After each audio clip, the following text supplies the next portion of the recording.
لما تشوف في آيات القرآن أحيانا ربنا ينادي يا أيها الناس، وأحيانا يقول يا أيها الذين آمنوا. يا أيها الناس تلاقي ربنا بيخاطب الناس كلها، المسلم وغير المسلم، بيخاطب الناس قبل ما يدخلوا في الإيمان. تلاقي الكلام إيه؟ يا أيها الناس اعبدوا ربكم، يا أيها الناس اذكروا نعمة الله عليكم، يا أيها الناس قد جاءكم الحق من ربكم فآمنوا خيرا لكم، يا أيها الناس قد جاءكم برهان من ربكم وأنزلنا إليكم نورا مبينا. يبقى هو بيقول للناس جالكم الإسلام، بيدعوهم للإيمان، بيخاطبهم إن هم يفكروا ويتدبروا ويعرفوا ربنا. إنما لما يقول يا أيها الذين آمنوا، هو بيكلم ناس خلاص أسلمت لله سبحانه وتعالى، أمنت بربنا، عرفت ربنا، خلاص اختارت ربنا، اختارت الإسلام. فتلاقي الكلام إيه؟ يا أيها الذين آمنوا كتب عليكم الصيام، كتب عليكم القصاص، كتب عليكم القتال، يا أيها الذين آمنوا أقيموا الصلاة، آتوا الزكاة، أنفقوا في سبيل الله، أوفوا بالعقود. كده الكلام خلاص، أنت آمنت وأسلمت. يعني أنت عديت مرحلة إن أنت محتاج تفكر وتقتنع بكل حاجة.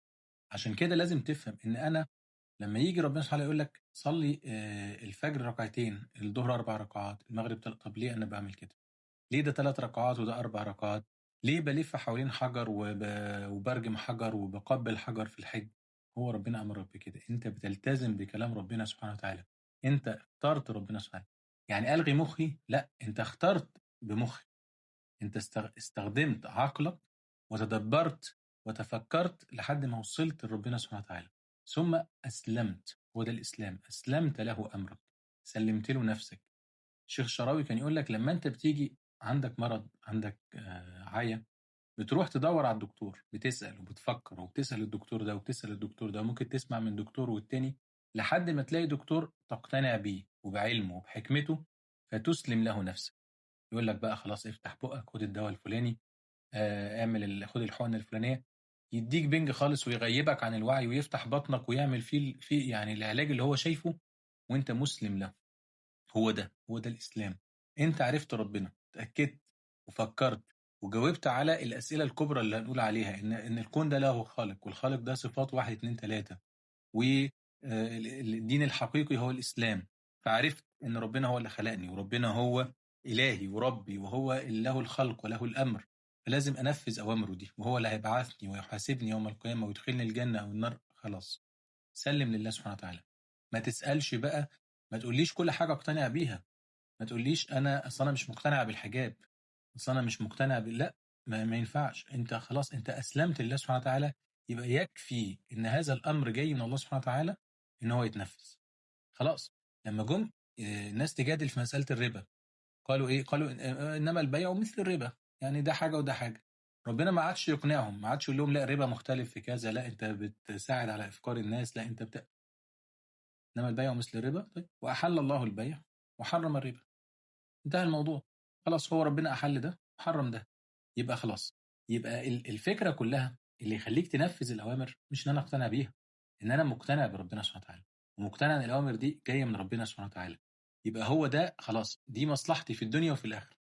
عشان كده بنقول إن بناء الإيمان يخلي العمل الصالح سهل، يخلي حب الخير موجود، يخلي ربنا يحبب إليك الإيمان ويزينه في قلبك ويكره إليك الكفر والفسوق والعصيان، يخلي الخشوع في الصلاة سهل، يخلي إنك أنت اجتناب الذنوب سهل.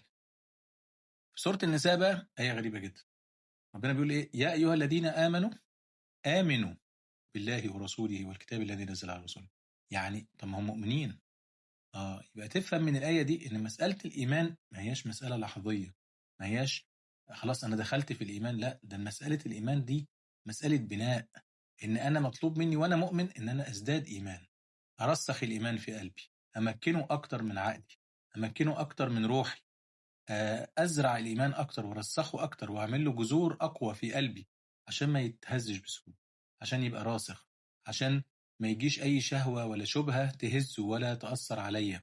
لأن المفهوم عندنا أن الإيمان يزيد وينقص، يزيد بالطاعة وينقص بالمعصية، يزيد بالتدبر في كتاب الله سبحانه وتعالى، يزيد بمعرفة الله سبحانه وتعالى، بذكر الله سبحانه وتعالى، بالقرب من الله سبحانه وتعالى، وينقص بالبعد عن الله سبحانه وتعالى، بهجر القرآن، بهجر الطاعات، بصحبة الأشرار.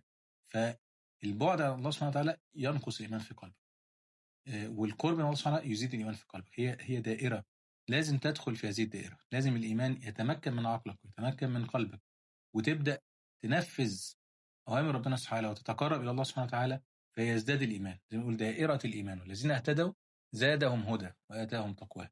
عشان كده هو ده اللي بنتكلم عليه في دورة بناء الإيمان، إن أنت تبني الإيمان وتمكنه من عقلك وقلبك ونفسك، وتستمر عملية بناء الإيمان دي مدى الحياة. عمرك كله أنت بتبني إيمانك وبتزيد من قوة إيمانك، عشان لما ربنا يقول يا أيها الذين آمنوا أيا كان الأمر تسمع وتجيب وتنفذ على طول بإذن الله.